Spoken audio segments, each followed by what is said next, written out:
মাধ্যমে mobile phone কোম্পানিগুলো আইনের আওতায় আনা হলো, তখনও তারা দেননি। কারণ তখন তারা রিট করেছিলেন, তারা কর্মীদের টাকা দিতে চান না।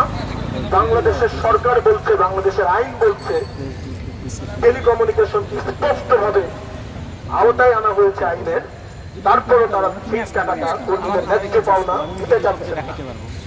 তারা টাকা দিলেন 13 সালের পরে, এবং আগের কোন বাংলাদেশের যে 2006 সালের যে শ্রম আইন, যেখানে 5% ইনক্লুড করা হয়েছে, সেখানে যেভাবে বলতে বলা হয়েছে পেনাল্টি সহ সেভাবে দিলেন না, ইন্টারেস্ট বিহীন অবস্থায় দিলেন।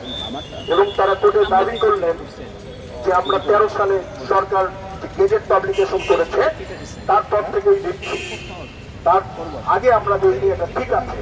এখন কোর্ট কি বলছে দেখুন, কোর্ট যখন তাদের এই আবেদনকে খারিজ করেছেন, কোর্ট স্পষ্টভাবে বলছেন আমাদের 10 সালের বিষয়টা দেখার কোনো দরকার নেই।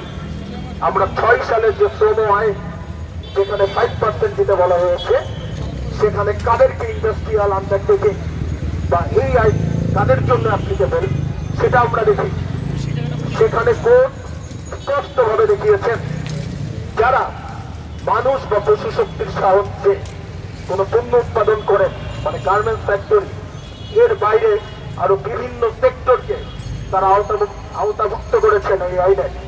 সেখানে স্পষ্টভাবে বলা আছে যারা বিদ্যুৎ শক্তিকে পণ্যে পরিণত করে সঞ্চালন করে থাকে তারা এই আইনের আওতাভুক্ত।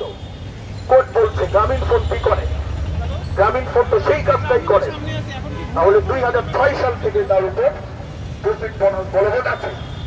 আমাদের 2010, 11, 12, 13 এইগুলো দেখার কোনো প্রয়োজন নয়, এটা বাংলাদেশের কোর্ট বলেছে।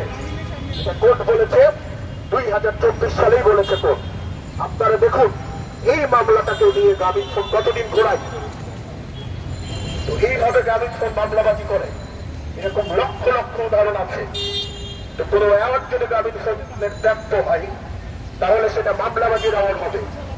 অন্য কোনো অ্যাওয়ার্ড গ্রামীণ ফোনটা যারা দিবে আমরা তাদের সাথে কথা বলবো, আমরা জানতে চাইবো যে আপনি কিভাবে তাদেরকে এই অ্যাওয়ার্ড গুলো দিলেন। ধন্যবাদ।